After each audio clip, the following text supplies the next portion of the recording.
Let's join together in singing our opening hymn, Come Sing a Song with Me.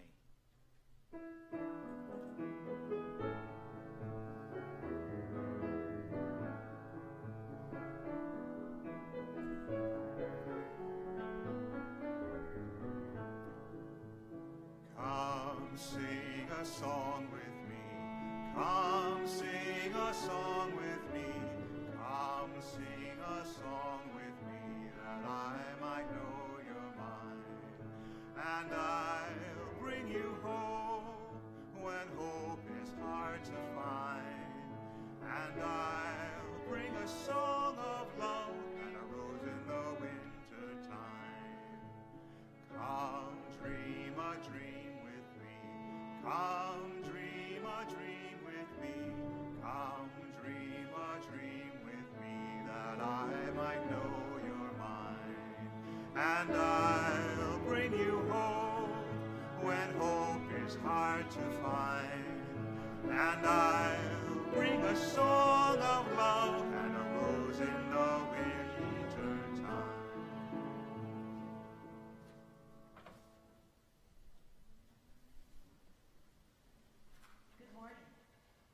and welcome to the Unitarian Universalist Congregation of Greater Naples. My name is Joanne Swank, and I'm your worship associate for this morning. We are grateful for your presence, whether you are watching this service live on Sunday morning or whether you found just the right time to watch the recorded version, whether you're a regular at UUCGN or have found us online. Our mission states that we are a welcoming congregation, freely seeking intellectual and spiritual growth. We strive to create a larger community of peace, justice, and love. Even in this time of separation, each of us is encouraged to grow spiritually in fellowship with others by joining in worship and in online opportunities that offer education, reflection, and discussion.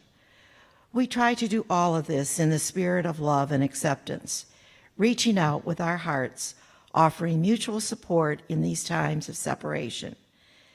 If you are new to us and are interested in getting on our mailing list or finding out more about this wonderful congregation, we urge you to check out our website or send an email to office@uunaples.org. Please take a peek at the email notices that are being sent out each week that offer you links to learning and fellowship opportunities. You can join in the Tuesday meditation, the wonderful Wednesday program, and the question and answer with the minister's session on Thursday, spiritual practices on Friday, and more to come. There's also a virtual coffee hour page on Facebook, and if you are watching live today, you can find the chat button and connect with others who are watching this morning. If you've ever felt a bit challenged in having to explain what Unitarian Universalism is, then this week's wonderful Wednesday program will be perfect for you. Reverend Tony Fisher is offering a 2-week mini workshop aimed at helping us deepen into our UU tradition so we can describe it in just a brief few sentences to those who ask. Even if you aren't able to make the first session, there's time to join, find your voice, and have some fun. And now, let's center ourselves by finding a comfortable position, taking a deep breath, and entering into this time of worship together as Lan plays this morning's prelude.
This house.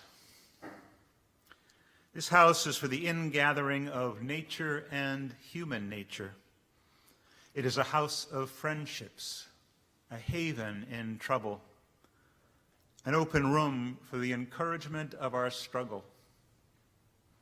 It is a house of freedom, guarding the dignity and worth of every person. It offers a platform for the free voice, for declaring both in times of security and danger. The declaring both in times of security and danger, the full and undivided conflict of opinion. This house is a house of truth-seeking, where scientists can encourage devotion to their quest, where mystics can abide in a community of seekers. It is a house of art, adorning its celebrations with melodies and handiworks. It is a house of prophecy, outrunning times past and times present in visions of growth and progress. This house is a cradle for our dreams, the workshop of our common endeavor. Let's share our chalice lighting words that you see on your screen. May this flame stir our hearts and remind us of our mission to be truly welcoming, to grow in mind and spirit, and to widen the circle of peace, justice, and love.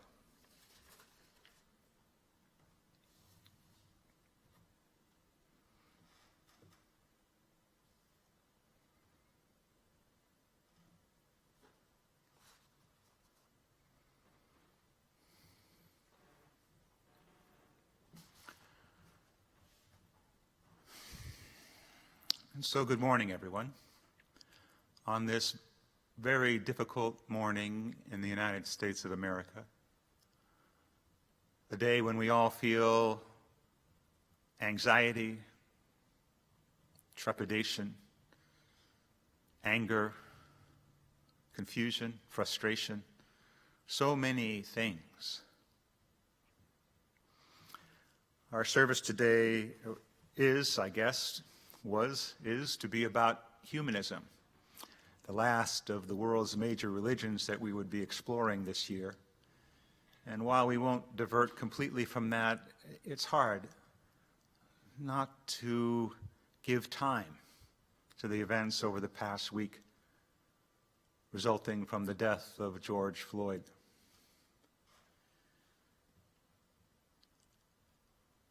We are in the midst of a pandemic. And in the midst of this viral pandemic, an older, much more deeply rooted pandemic has once again reared its head. A pandemic of racism, of hatred, of frustration and anger.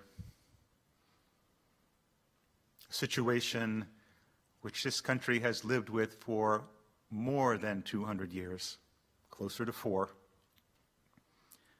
And which we have not yet figured out how to move beyond, how to solve, how to heal, how to cure. We hold in our hearts this morning George Floyd and the innumerable people of color who have died unnecessarily over the past years and decades. We hold their families in our hearts. We wonder what we can do. Because really, we, you and me, we as Unitarian Universalists, as members, as citizens of a society, especially those of us who are white, must act. This is not the time to sit idly This is a time to let our frustrations and our angers motivate our actions. We're grateful for your presence this morning on this strange day.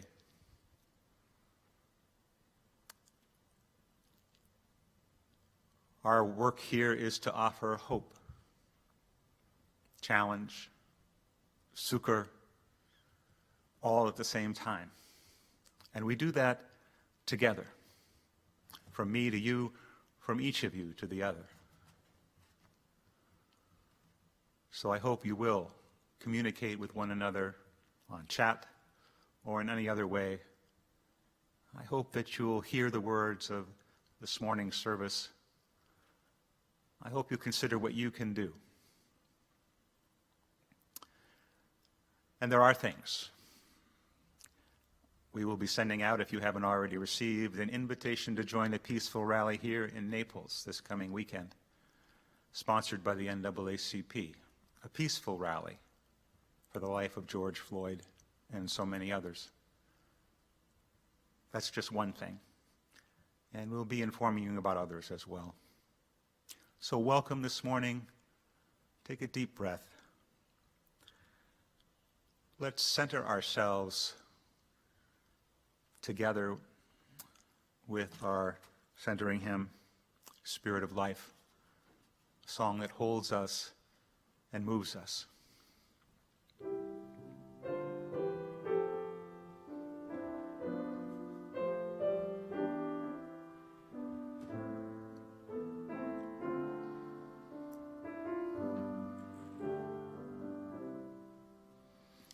Spirit of life, come unto me.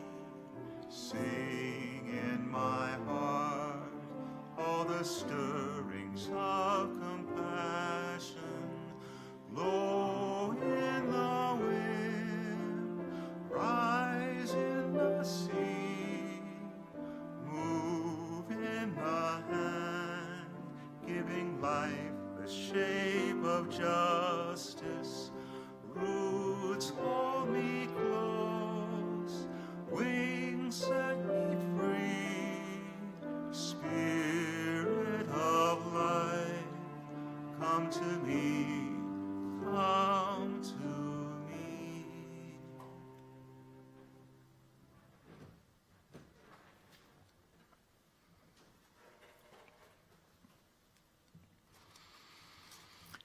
We begin, of course, by expressing our sorrow at the strangulation death of George Floyd in Minneapolis, and for all those across the country who have tried to demonstrate peacefully,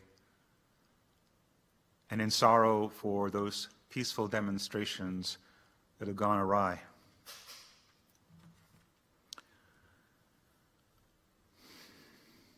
We share a joy, at least on the political spectrum, that a federal judge has ruled to restore voting rights to thousands of Floridians who have served the time for their crimes and are now free to resume their citizenship fully.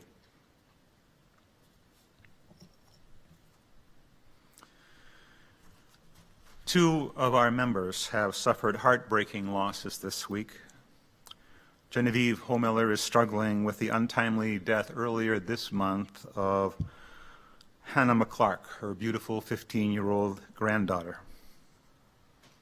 And Betty Walsh heard just yesterday of the death of her much-loved 17-year-old grandson, Will, who some in this congregation may know from his visits here. In this time of death and sorrow, the passing of these two young souls is especially hard to bear. And so our hearts go out to Genevieve and to Betty for their losses. Audrey Williams reports that her sister Cynthia, who we reported last week was out of the hospital, is back in the hospital, suffering from the virus. And we hold Audrey and her sister in our hearts and minds. Helen Coe offers words of gratitude Gratitude to Marge and Ed Ostrom for letting her stay in their home down here during this difficult time. Helen has a home up north but is unable to get there, and it's not necessarily safe for her to do that. She's also grateful for this UU-CGN community and the contacts and the help she's received. Anna for keeping her up to date, Bob Muchette for some computer connection, the Ostroms, of course, and the Caring Committee for reaching out. It's been wonderful to be a member of UU-CGN in this time, she says. Thank you. And she shares a joy that her granddaughter, Madeline Coe, graduated last week in her garage in Oakland, California, from Bucknell University in Pennsylvania with a degree in mechanical engineering.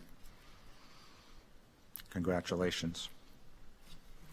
Heather Bladich wanted to express her gratitude for Miss M. Moran, for organizing our UU Middle School online group. It's been a joy to Heather's son Ryan, and she's so glad that our UU kids can connect online through technology in what is very much a lonely time for them.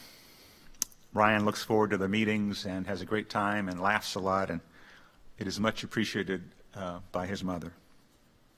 And finally, an update from Eleanor Richardson that her 100-year-old mother, Kathy Motley, who tested positive a couple of weeks ago for the virus, is now free of that virus.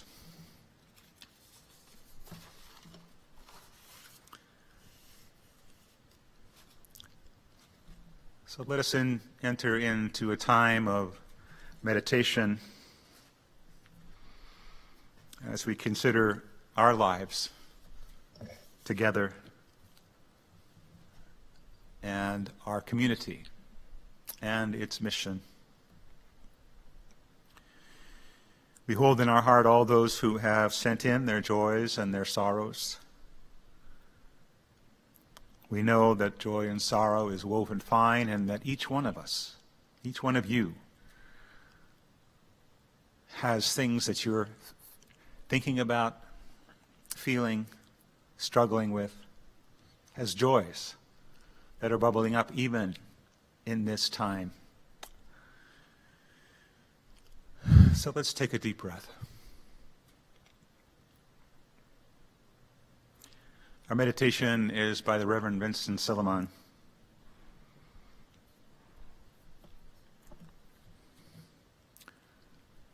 Let religion be to us life and joy.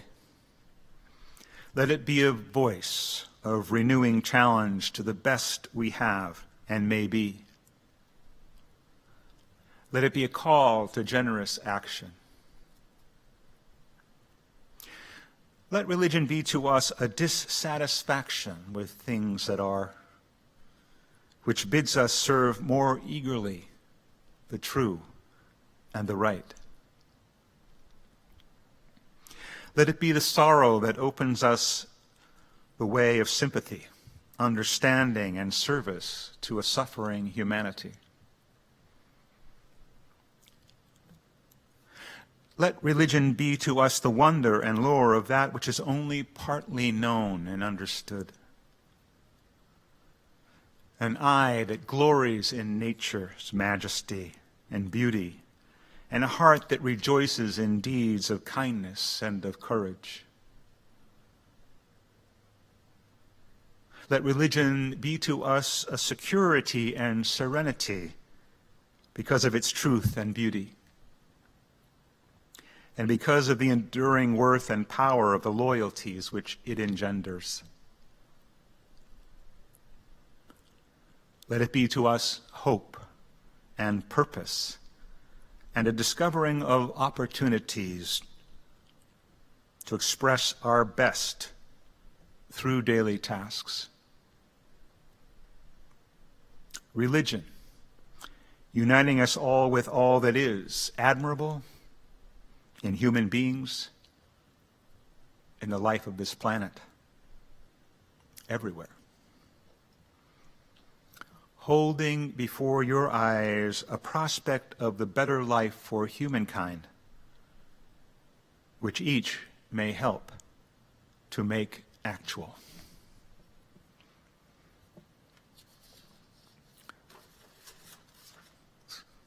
take some time in silence together.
Earlier this month, New York Times published an opinion piece by columnist Robert Cohn, who wrote that there could be no return to the old dispensations, the old ways of being. His article was subtitled, "The Monster of Modernity Must Be Slowed." And while admitting that we humans are more likely to slip back into the old ways than to march together towards a new utopian vision, he hoped that for our children, for this vulnerable planet, and for more than 33 million newly unemployed Americans. It is worth trying to ensure that the old dispensation yields to something new, something more balanced.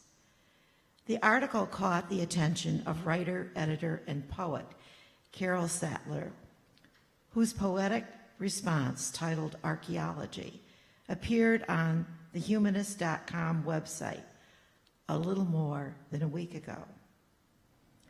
The monster of modernity must be slowed. Water, lime, and sand made an ancient holy space, smothered by conquest's heavy stones. As the conqueror's walls collapse with a new invasion, what future stratum will they find of us? We have our fantasies that the end of days comes, that an ark takes us by twos to the moon. Creative destruction, that ruthless dream some took for progress, should have stayed a sandbox game. I revisit what any mother says when she comes upon a mess. Look what you've done. What were you thinking? Clean it up.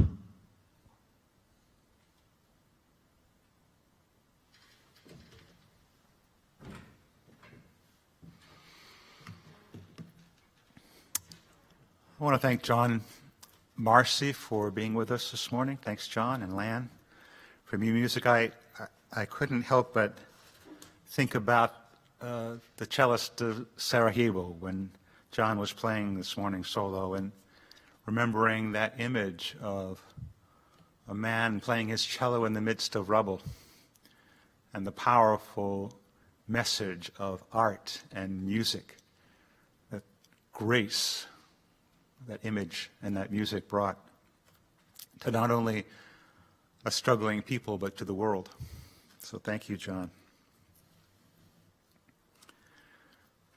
We are a congregation, a community, a group of people bonded together in covenant to one another to live together and seek the ways of peace and justice and love, and to send that love out into the community. We do that as much as we possibly can every single day of every single week. And that mission, that work that we have to do, unfortunately, requires not only our time and our talent, but also our treasure. So I hope that you will take some time during this morning's offering to perhaps visit another page of a web browser and go to our website, uunaples.org, and push the donate button. Or once again, as I've said before, find that place where you have kept your stash of Sunday morning offerings that you'll bring in when finally we can once again meet in person. So for the life and the well-being of this community, the morning's offering will be gratefully received.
a Freeman's Worship from Bertrand Russell.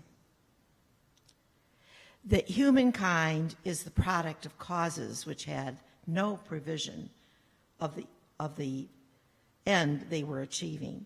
That our origin, our growth, our hopes and fears, our loves and our beliefs are but the outcome of accidental collections of atoms. That no fire, no heroism, no intensity of thought and feeling can preserve an individual life beyond the grave.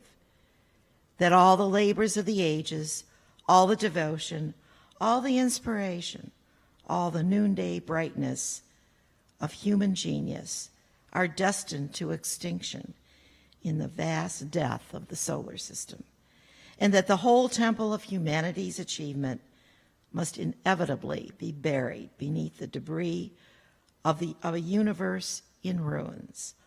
All these things, if not quite beyond dispute, are yet so nearly certain that no philosophy which rejects them can hope to stand.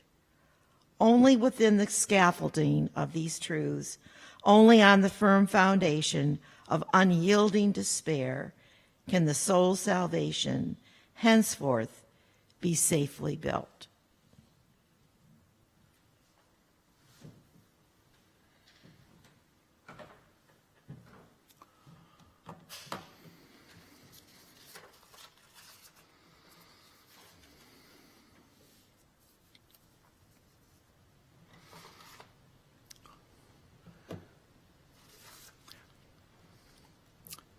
As I said, this morning's offerings are sort of a mixed bag in terms of trying to honor this day and also our subject matter.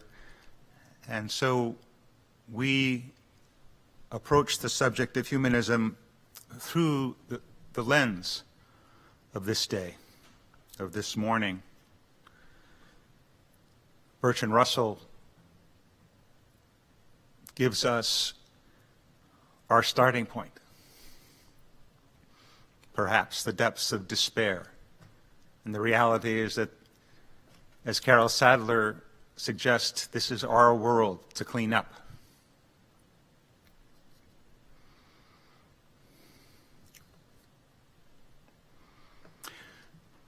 The humanist viewpoint, the religious humanist viewpoint, suggests that religion in today's world must be a religion that does not rely on a supernatural God.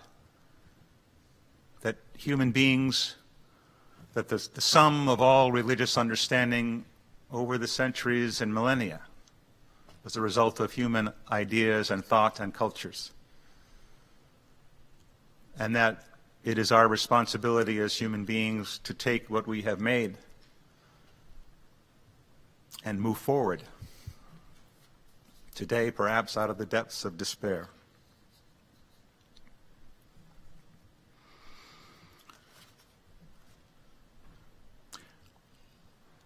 Humanism was first promoted by Epicurus in the mid-3rd century BCE. In his century, his philosophy focused on human beings maximizing their time here on earth and not believing that their lives were regulated to the fates or the gods. And his ideas were more clearly articulated in a poem written 200 years later by Lucretius called On the Nature of Things. That poem was rediscovered in the archives of the Vatican in the early 1400s and distributed to some of the wealthy families in Italy and Florence. The Medicis took Epicurean philosophy to heart and began to live their lives that way. And that center of culture, that center of living, inspired what we know of as the Renaissance. That way of critical thinking, of looking at life as it is today, of living a life that matters today. The Enlightenment thinkers of Locke and Voltaire and Rousseau and Goethe all were inheritors of that idea. Thinking critically, making this life matter. And Unitarianism especially was influenced by those thinkers. William Ellery Channing, the first person who put out a Unitarian doctrine, if you will, a philosophy in the early 1800s, lifted human reason up to one of the more important aspects of religion, that we are given this God-given ability to rationalize and reason, and we should use it. We should use it as we read Scripture. We should use it as we think about what we believe. In the early 1900s, especially two ministers in the Midwest and West, the Reverend Curtis Reese and the Reverend John Dietrich, both Unitarians, followed this progression further, preaching that God was not necessary for a worthwhile modern religion. In a sermon to the First Unitarian Church of Des Moines in 1917, Reese offered his new vision of a religion of democracy. He preached, "The theocratic view of the world order is autocratic. The humanistic view is democratic. In the theocratic order, God is the autocrat, and under him are various minor autocrats called divinities, angels, spirits, fairies, demons, and the like. In the democratic order, the people are the rulers of their own affairs, and above them are no autocrats, supreme or minor, whose favor they must curry. The humanistic or democratic view of the world holds that this is human beings' world, and that it largely depends on us what world order shall be like. The road traveled by democratic religion is scientific, not theological."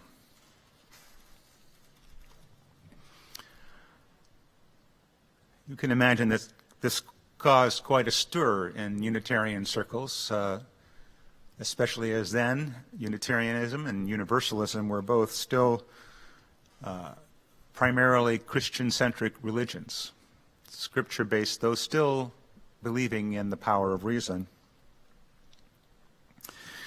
In the 1920s, there certainly weren't cell phones and tweets, but what amounted to what we call a tweet war today erupted within Unitarianism, and the medium at that point, instead of tweets, was pamphlets. A person would put out a pamphlet with a particular point of view, and somebody else would respond with a pamphlet with an opposing point of view or a different point of view. And that's how these things played out in the media of the 1920s.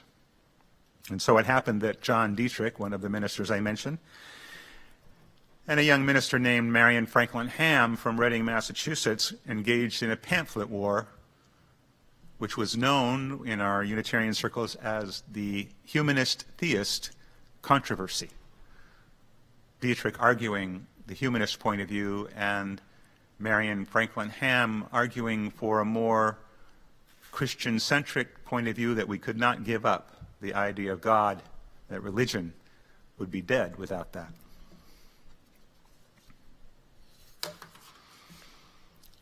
In my family, they were both Unitarians and Universalists, and I've talked occasionally about our dinner table conversations. All of my family were humanists, even my mother, who had found Unitarianism from Congregationalism. But my family were both Unitarians and Universalists for many generations. They talked about a sense of duty, a sense of responsibility to make the world a better place than that world that we inherited. Conversations at the dinner table were often pointed, but if it got too heated, then that was problematic.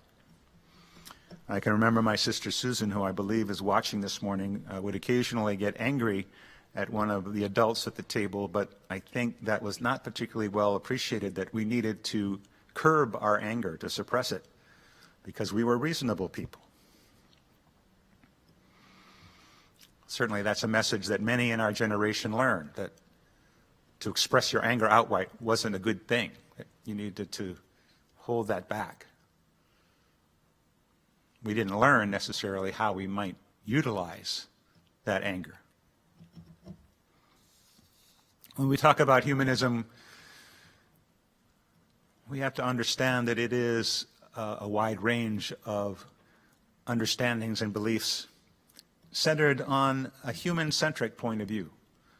As you move through the years since the 1920s and 30s, a deeper sense of naturalism infused humanistic thought, a sense that we are certainly a part of this planet, a part of nature, and not and it is ours to steward and not to dominate.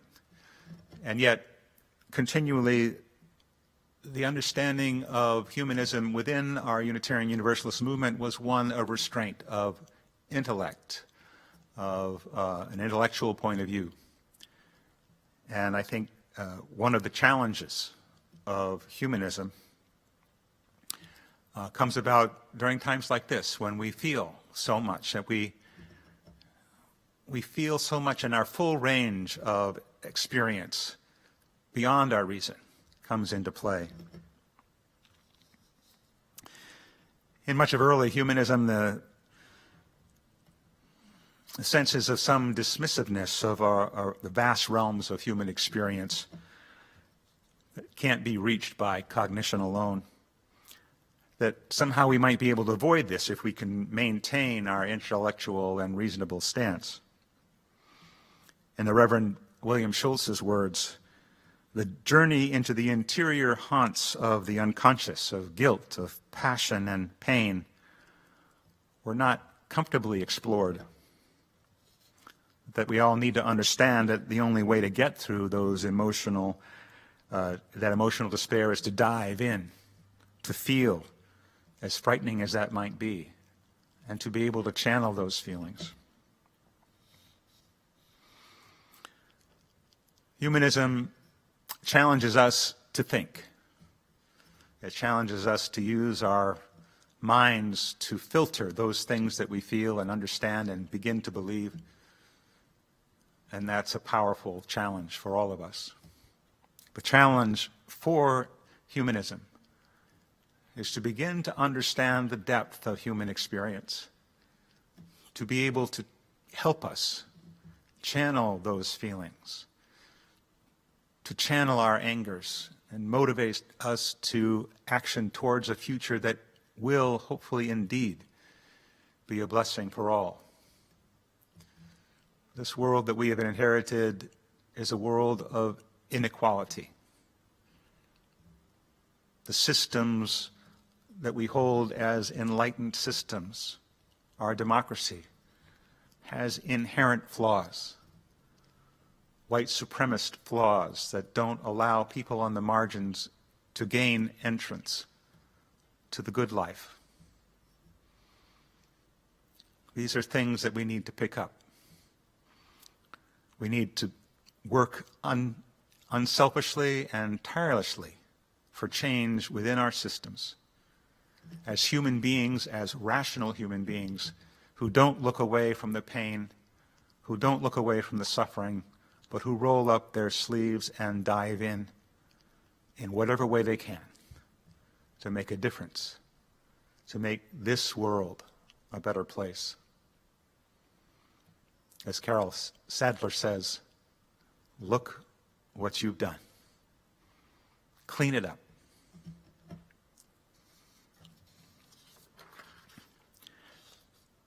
One last thing, I think.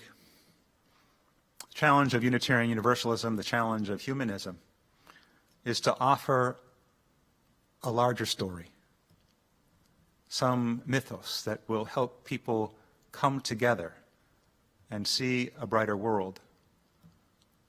We've yet to do that successfully.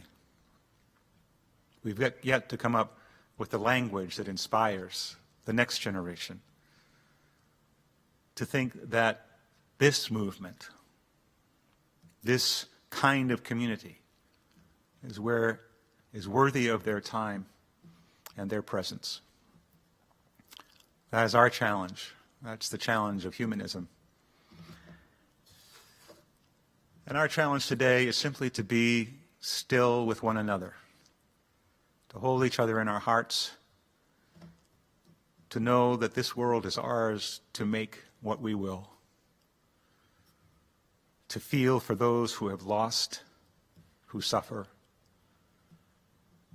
to be motivated by the inequities that we face. We are a community of love.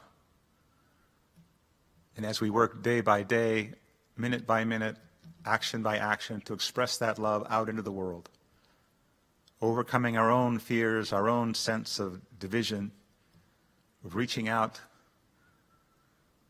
we will, one by one and minute by minute, make that better world. Stay tuned for things that you can do in this world to make a difference. We'll have an email going out early in the week inviting you to the rally this coming weekend and to take other actions in a world today that's gone a bit awry. With love, with hope, with a belief in you and a belief in goodness, I say, Amen.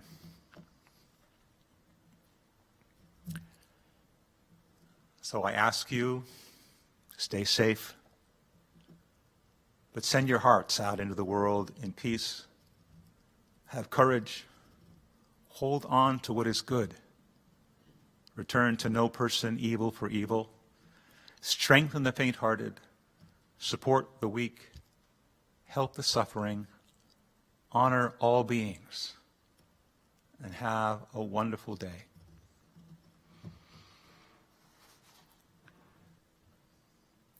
We'll see you again next week.